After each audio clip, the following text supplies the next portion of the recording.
What's its replacement? What we're looking here is the interactive marketing. And quickly look at that quote. Networked markets are beginning to self-organize. So the internet and the ability to get together, the ability to start in these virtual communities, of which we'll talk about in great detail, are self-organizing. Thanks to the web, markets are becoming better informed, smarter, and more demanding. So what are we looking at? Consider for a moment before we get into interactive marketing that 90% of people in this particular survey who could skip through television commercials. And for those who did not, only 14% trusted the advertisement or the shout-out marketing. However, 78% of these people trusted the recommendation of other consumers. Think about it. The changing going on, the reviewed by, and looking at who is in your social network. Who's helping provide those recommendations? So the trust is in the recommender, not in the shout-out message.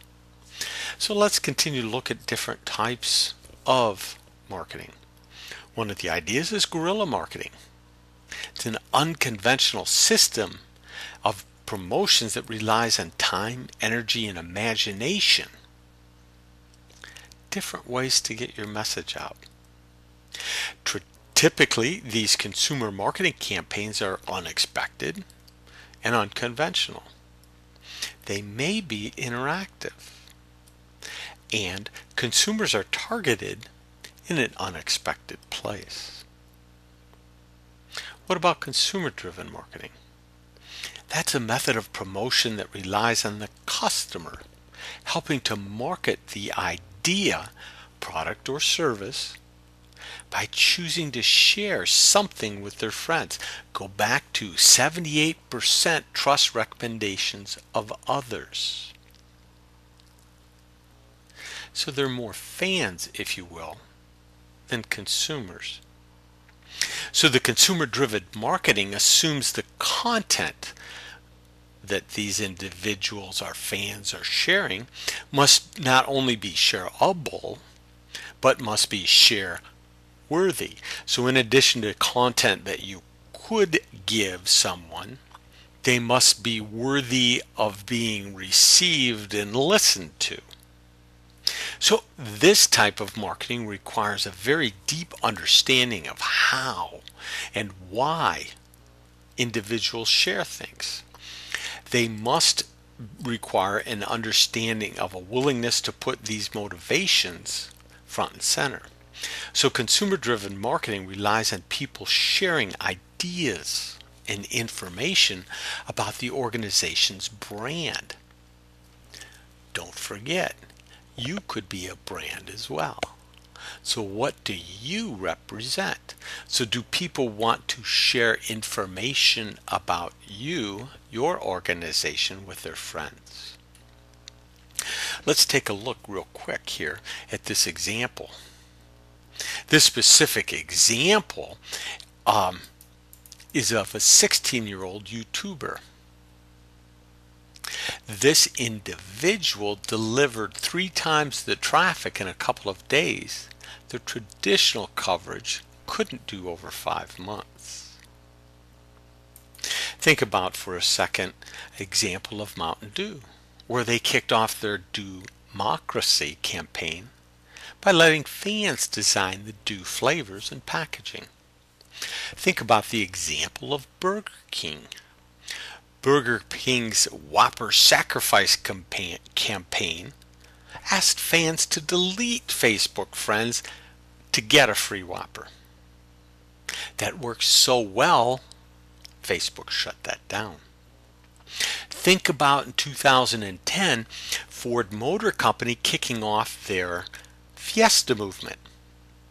That was a social media campaign in which hundreds of young, potentially network influencers, and we'll talk about the idea of virtual community influencers in a bit, but for the moment, hold on to that idea of these influencers getting the keys to a Ford Fiesta and then asking them to engage in monthly missions and to document and share whatever they found via their social media.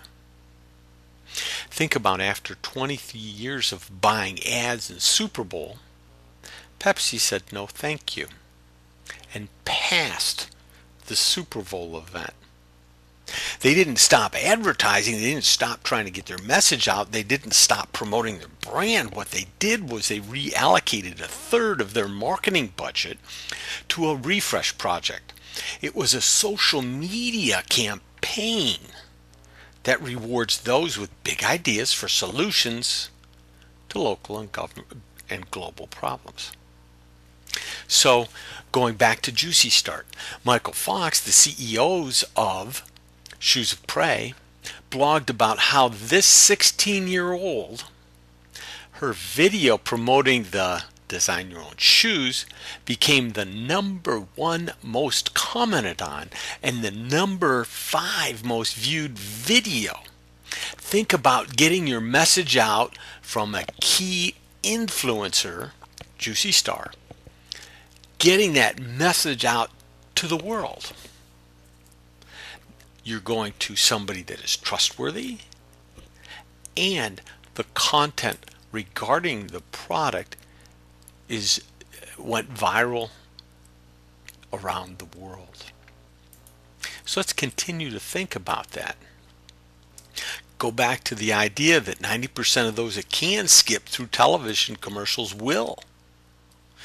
And go back to the idea that 78% trust recommendations of others.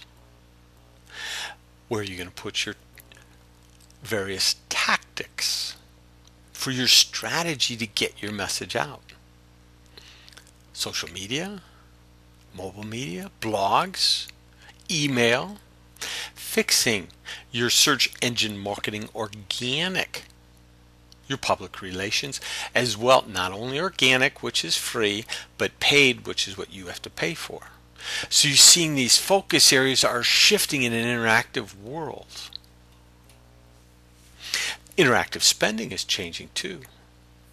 Dollars are shifting from the traditional marketing and advertising campaigns into social media. Pepsi being that great example we just talked about. They're shifting into social media, email, and mobile marketing.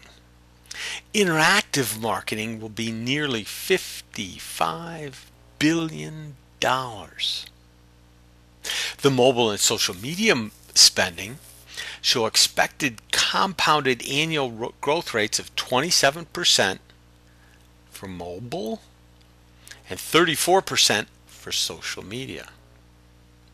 So as you take a look at that, notice the dramatic spending increase to get the message out in the interactive channel.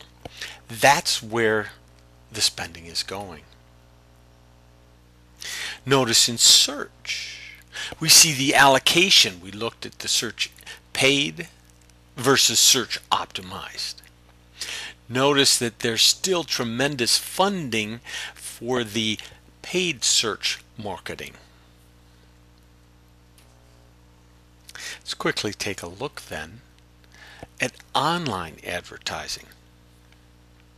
While paid search provides an instant return because your message is instantly displayed, assuming you win, and we'll talk about that, the online auction market to get your ad out there, assuming that you paid enough to get it there, it's an instant on.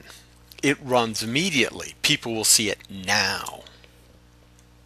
Versus the other search engine optimization, which, while free, really isn't, because it takes sustained effort and long-term performance to get the website optimized. So clearly the focus on interactive marketing is becoming online video, and rich media. And we'll talk about those in quite a bit of detail through the rest of these lectures. But notice rich interactive media. Images are there but going down. Ads are still there. The growth is on video and rich media. So let's continue to take a look at the components of this interactive marketing. It includes search engine optimization, SEO, social media and the associated tactics, and content generation, specifically user-generated content. The content generation involves writing white papers. It may be ebooks. It might be blogs or videos. The social media tactics include using tools such as Twitter, such as Facebook or LinkedIn, and importantly, creating virtual communities using these online key influencers. And we create these virtual communities with discussion boards and forums so that people can share. And the SEO or search engine optimization then will involve building links and getting others to recognize and agree that your content is important and that you are authoritative. We'll be focusing in on keyword analysis. So as we go through here, let's quickly move to part 3, but let's stop and take a break. So we're going to come back and continue on in a few moments.